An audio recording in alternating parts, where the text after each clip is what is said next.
Alors, on va commencer par Monsieur Bruno Rico. Donc, vous êtes docteur, expert en intelligence artificielle et systèmes automatisés chez Nexter Systems, avec un doctorat orienté sur la cartographie mobile au profit de la robotique militaire. Nous en avons parlé.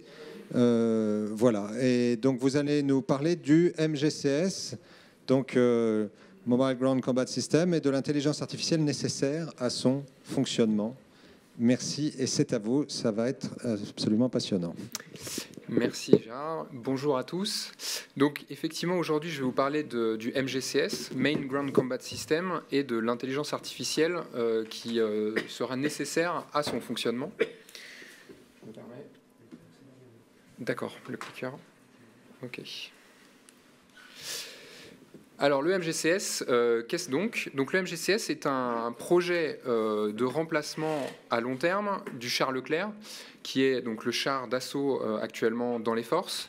L'objectif de ce système est de tirer plus loin, d'agir plus vite, d'être plus protégé et de produire un effet de masse. Alors, une des problématiques, c'est que la volonté du remplacement de cet élément des forces, c'est de garder un gabarit équivalent. Et donc, l'étude qui a été réalisée pour le remplacement du char Leclerc a montré que dans une nécessité d'avoir une puissance de feu augmentée, on a une nécessité à augmenter le poids notamment de la tourelle. En voulant être plus protégé, on va augmenter la masse également, donc du châssis et de la tourelle protégée. C'est pour cela que les conclusions de l'étude ont montré qu'il y avait une nécessité à avoir des engins inhabités porteurs des effecteurs principaux. Donc ce que vous voyez sur cette planche, c'est à droite là, le concept français, mais qui s'avère être un concept commun franco-allemand, et qui montre du coup trois composantes du MGCS, donc qui ne représente pas un peloton, un équivalent peloton Leclerc, le peloton n'est pas défini, mais qui seraient les composantes du MGCS, et donc dans laquelle on aurait deux plateformes inhabitées, qui seraient porteuses des effecteurs principaux, donc canon de 140 mm et canon MHV, donc missile hypervéloce. Et ces composantes inhabitées seraient supervisées, contrôlées par des humains qui seraient, eux, dans un troisième véhicule, et donc dans un véhicule moins fortement armé, d'une tourelle de 40 mm, dans laquelle on aurait jusqu'à 6 opérateurs. Donc d'un point de vue conceptuel, ça pose tout un tas de problématiques que je ne vais pas détailler aujourd'hui.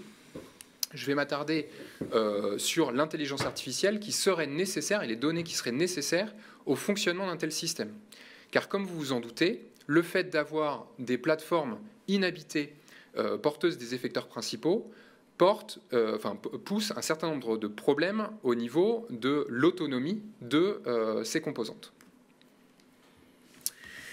Donc pour pouvoir atteindre le niveau d'automatisation nécessaire à l'emploi de ce type de système, il y a une nécessité à augmenter les différentes fonctions de ce véhicule. La première chose, comme l'a montré Cécile Jourdas tout à l'heure, il y a une nécessité d'augmenter la mobilité de ces véhicules. Pour cela, on a différentes briques à développer, mais on a la nécessité de passer de la téléopération à potentiellement de la semi-autonomie, voire de l'autonomie complète. D'autre part, il y a une nécessité à augmenter l'autonomie de mission. Donc tout ce qui est orienté observation, poursuite, et ensuite mise en œuvre des effecteurs avec l'homme dans la boucle. Et pour que tout ça puisse fonctionner, car ces véhicules ne pourront pas fonctionner seuls sur le champ de bataille, bien sûr, ils auront une nécessité d'évoluer dans un environnement opérationnel et donc d'être en lien avec les opérateurs qui seront porteurs de la décision. Et donc pour ça, on a une nécessité à augmenter la capacité de collaboration homme-machine pour que les véhicules ne soient pas seulement des outils, mais bien des équipiers au profit de la mission dans laquelle ils sont engagés. Et donc, j'en viens à justement l'intelligence artificielle nécessaire au fonctionnement de ce MGCS. Donc que j'ai divisé en trois lignes, en trois colonnes. L'objectif de l'intelligence dans le MGCS, l'intelligence artificielle dans laquelle, pour le coup, je fais un gros paquet dans lequel je mets tous les types d'intelligence artificielle et je ne rentre volontairement pas dans le détail, a une nécessité à prendre plusieurs considérations en considération. Tout d'abord, sur la mobilité, la principale problématique, c'est d'avoir une mobilité qui soit tactiquement pertinente. Donc le petit exemple que je vous montre à gauche, hein, c'est l'exemple à éviter, c'est que nos robots, à terme, ne prennent pas la plus belle route qui est la plus facile à traverser et se mettent totalement au vu de l'ennemi, au risque de se faire détruire. Au niveau de l'observation et de la poursuite, c'est la prise en compte de situations tactiques très complexes. L'exemple qu'on voit au centre, hein, c'est un groupement militaire dans lequel des civils passent en plein milieu. Si notre MGCS a des fonctions, est en action contre un dispositif de ce type-là, il ne faut pas que les outils d'identification, de reconnaissance et d'identification, remontent dans une action de combat aux opérateurs, que la petite camionnette qui, certainement, dans ce cas-là, transporte des enfants à l'école, est une cible prioritaire que l'opérateur doit traiter. Et enfin, sur l'aspect mission, il y a une nécessité, comme je le disais, à ce que la collaboration homme-machine puisse permettre d'avoir des machines qui répondent comme répondraient des opérateurs de chars, comme un pilote, comme un tireur, c'est-à-dire d'avoir des interactions très simples et qui soient naturelles par rapport à l'emploi de ce type de système. Donc pour cela, on a une nécessité d'avoir une IA qui a différents niveaux et cette IA aura des nécessités d'interprétation diverses. En effet, si on prend l'exemple de la mobilité, en partant de tout en bas, quand on considère l'interprétation, on va avoir, au niveau du contrôle-commande, une nécessité d'interprétation très faible pour faire tout simplement de l'évitement d'obstacles. Donc, une fois que mon obstacle est détecté, comment je l'évite? Par contre, comme je le disais, cet obstacle, il va falloir le détecter. Et donc, il va y avoir la nécessité d'avoir des briques de perception d'environnement, orientées mobilité, qui me permettent de connaître ce qu'est un obstacle de ce qu'est ma route. Et donc, de réussir à interpréter de manière très bas niveau mon environnement pour pouvoir détecter ces obstacles. Si on monte un tout petit peu au-dessus, on va avoir la nécessité d'interpréter l'environnement. Donc, qu'est-ce que dans l'environnement est une forêt? Qu'est-ce qui est un terrain boueux? Et donc, comment j'arrive à interpréter les différentes composantes de mon environnement?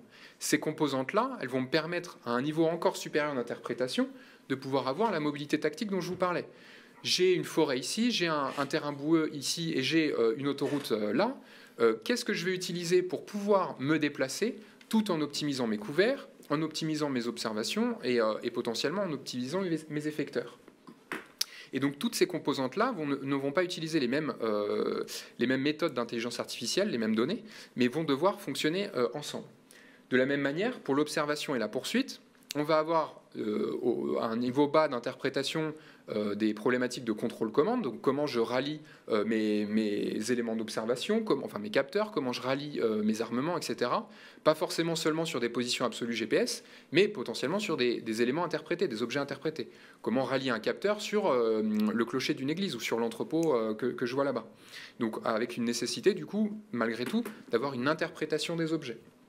De la même manière, pour pouvoir, dans mes problématiques d'observation, je vais devoir détecter des objets dans ma scène pour pouvoir remonter des alertes à mon opérateur. Comment je trouve qu'un objet est pertinent et à remonter par rapport à un autre? Le garage que je vois à l'est et le garage que je vois à l'est, ils ne sont pas forcément aussi pertinents l'un que l'autre, parce qu'il y en a un où potentiellement j'ai un ennemi, il y en a un autre où je n'ai rien. Quand on va augmenter encore au niveau d'interprétation, on va avoir la nécessité justement d'avoir les problématiques de reconnaissance et d'identification.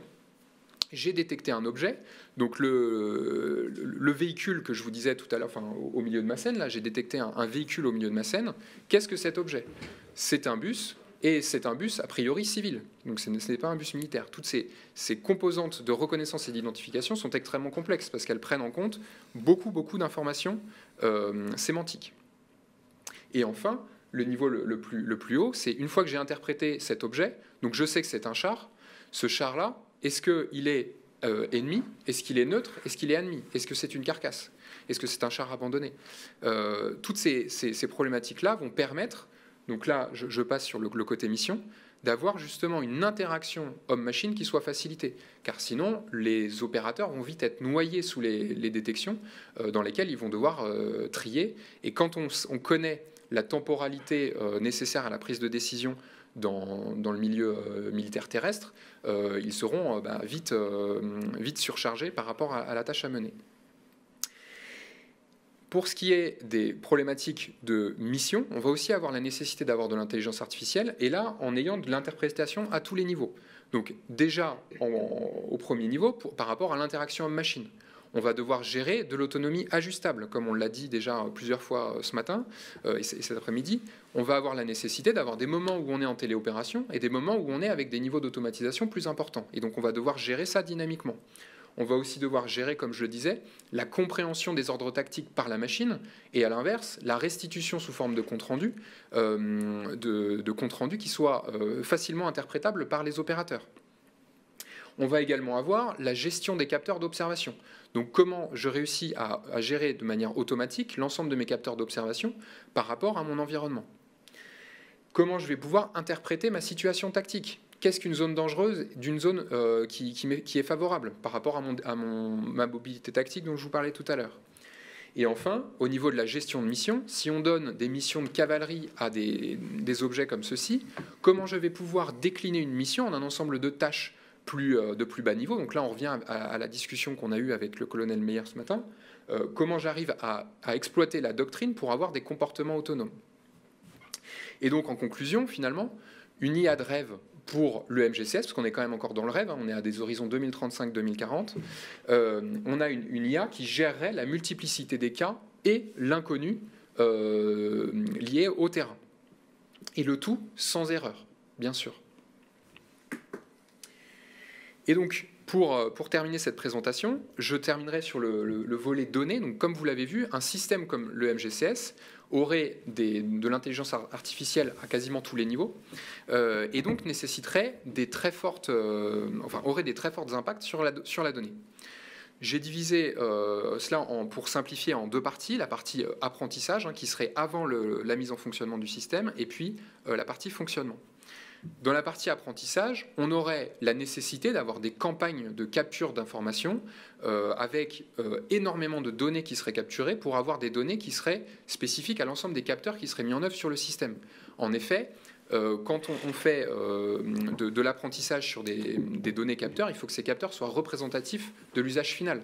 Donc il faut qu'on ait les bons capteurs, il faut qu'on ait a priori les bons points de vue, etc. Et bien sûr un ensemble d'environnements qui soit représentatif. On aurait là, dans le cadre de la plateforme, des stockages relativement faibles. Code couleur rouge très important, vert faible et moyennement important, enfin orange moyennement important. Donc un stockage relativement faible dans la plateforme. Par contre, ce stockage serait ensuite déversé dans l'infrastructure qui permettrait l'apprentissage justement de tous ces cas d'usage. Et donc on aurait au niveau de l'infrastructure une capacité de stockage très importante pour justement stocker l'ensemble des campagnes de captation de données. Mais on aurait également le stockage de la simulation, les simulations qui seraient données, qui vous étaient présentées par Cécile juste avant, qui permettraient d'augmenter les données nécessaires à notamment la mobilité dans l'ensemble des environnements qu'on pourrait rencontrer. Et donc là, on a effectivement la problématique de stockage, mais aussi la problématique d'étiquetage, de labellisation. Comment est-ce qu'on va réussir à étiqueter l'ensemble des informations que je vous ai présentées juste avant sur l'ensemble des données pour pouvoir ensuite réaliser le traitement en ligne qui va être lui aussi hors ligne, qui va être très important. Une fois qu'on aura réglé ce problème, qu'on aura un système qui sera validé et qui sera employable sur les différents niveaux, on va pouvoir le mettre en fonctionnement. Et là, les données vont être un petit peu différentes. En fonctionnement, on va de la même manière avoir un ensemble de données capteurs.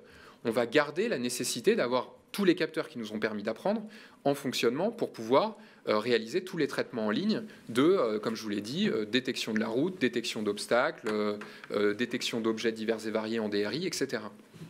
Donc on va avoir beaucoup de capteurs sur le système pour qu'il puisse fonctionner sans avoir d'humain à l'intérieur. On va avoir de la même manière certainement un stockage relativement éphémère sur la plateforme qui sera déversé en rétroaction vers l'infrastructure pour avoir de la continuation de l'apprentissage. Et par contre, on aura un traitement en ligne très important pour pouvoir effectuer l'ensemble des traitements nécessaires à la mise en œuvre de mon système. Et comme je vous le disais, ce type de système n'est pas envisagé sans humains. Ce système est envisagé avec des humains dans les plateformes de commandement dites C2, qui seraient du coup en supervision de ces systèmes-là. Mais donc ça veut dire qu'on aurait des données échangées entre la plateforme, enfin les plateformes et les systèmes de commandement très importantes. Et donc là, on a des grosses problématiques de communication. Et donc aussi un travail de supervision par les opérateurs très important. Pourquoi ? Parce que les opérateurs ne seront plus sur la plateforme et donc auront une nécessité à comprendre ce que est en train de vivre entre guillemets la plateforme, auront potentiellement à gérer des aléas de plusieurs plateformes en même temps, et donc devront être aidés aussi par un ensemble de traitements en ligne. En plus de ça, ils n'auront pas à considérer seulement l'exploitation, enfin la mise en œuvre de leur plateforme, mais également les problématiques liées au terrain de leur véhicule et les problématiques de la situation tactique, du suivi de la force amie et du combat collaboratif. Donc tout ça fera qu'ils auront énormément d'informations à gérer et donc la nécessité d'intégrer de la même manière des traitements au niveau de la plateforme. Et donc pour conclure, le niveau d'automatisation qu'on mettra dans le MGCS aura dépendra d'un certain nombre de considérations. Hein. Donc déjà, est-ce que les véhicules seront habités ou inhabités? Et donc là, on aura un impact sur l'objet en tant que tel, mais aussi des communications. Quelles seront les capacités d'échange d'informations entre la plateforme de commandement et le véhicule, la plateforme inhabitée, et donc le niveau d'automatisation que devra posséder la plateforme inhabitée pour pouvoir fonctionner. Et enfin, des aspects physiologiques qui permettront ou pas aux opérateurs d'opérer les plateformes. Et donc le niveau d'automatisation, comme je le montrais là, aura des forts impacts aussi sur les données du champ de bataille qui seront donc déjà sur les phases d'apprentissage et au niveau du fonctionnement, qui auront elles-mêmes des fortes implications sur les problématiques de communication. Voilà, je vous remercie.